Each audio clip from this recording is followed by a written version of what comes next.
Sejam todos muito bem-vindos. Meu nome é Candice Lima Moreschi, sou fonoaudióloga clínica e pesquisadora nas áreas de autismo e comunicação alternativa.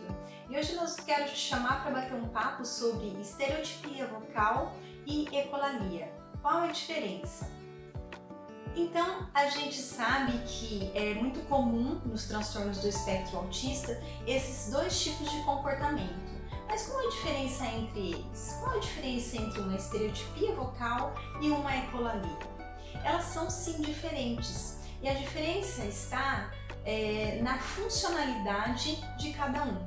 A estereotipia vocal, na verdade, ela serve muito mais para uma autorregulação da própria pessoa, da própria criança. Então, são emissões de sons, podem ser até palavras ou mesmo frases que são repetidas numa tentativa da criança, da pessoa sair daquela situação, né? Então, como uma forma de protesto, ou então durante situações que tragam prazer para aquela pessoa, então ela vai emitindo esses sons. É muito comum a gente ter as ecolalias, as estereotipias verbais, como sons de balbucio, como se fossem sons de bebê que a criança fica ali emitindo. Então, ai, ai, ai, ai, ai, e ela fica durante um tempo, alguma atividade que ela está fazendo, ela fica emitindo esses sons. A gente tem relatos, inclusive, de crianças que passam 2, 3 horas emitindo esses sons durante as atividades, durante a movimentação dela em diversos ambientes, não só no ambiente domiciliar, mas também no ambiente escolar.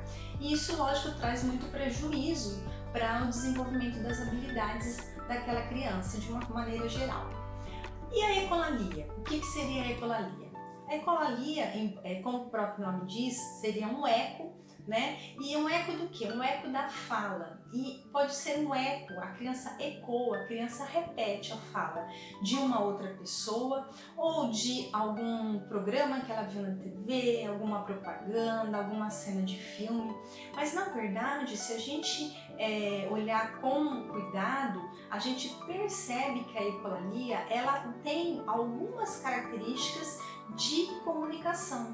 Porque a gente percebe, por exemplo, quando uma criança autista chega e você cumprimenta ela, ela às vezes ela tem a tendência de repetir a sua pergunta. Oi, Joãozinho, como você está? E a criança repete, oi, Joãozinho, como você está? Então, na verdade, ela está ecoando aquilo que ela ouviu de você. Mas, de uma certa maneira, existe uma função comunicativa. Por quê? Porque ela fez um contato visual com você e ela está dando uma resposta para uma pergunta. É a resposta adequada? Claro que não. Mas a gente entende, a gente percebe que existe ali uma intenção de se comunicar com o outro. Então, às vezes, para responder alguma pergunta, então ela usa, é como se ela usasse do repertório que ela tem ali, guardado na caixinha dela, né? Então ela tem ali repertório de algumas falas que ela ouviu dos pais ou de algum filme e ela reproduz isso no momento em que é solicitado dela um ato comunicativo.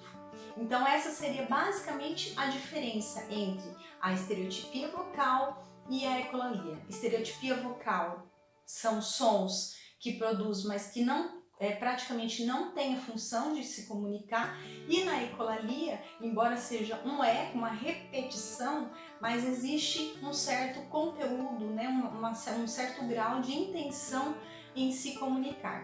Eu espero que vocês tenham gostado desse vídeo. Se você gostou, se inscreve aqui no meu canal, curte e compartilhe esse vídeo para que mais famílias, mais pessoas possam ter acesso a essa informação. Tchau, tchau!